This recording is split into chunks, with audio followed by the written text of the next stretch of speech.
C Joseph Vijay எனும் நான்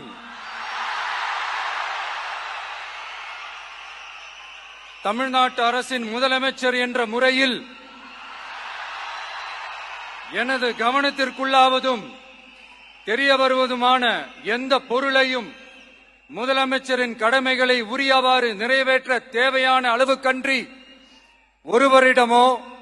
பலரிடமோ நேர்முகமாகவோ மறைமுகமாகவோ அறிவிக்கவோ வெளிப்படுத்தவோ மாட்டேன் என்று ஆண்டவன் மீது ஆணையிட்டு உறுதிமொழிகிறேன்.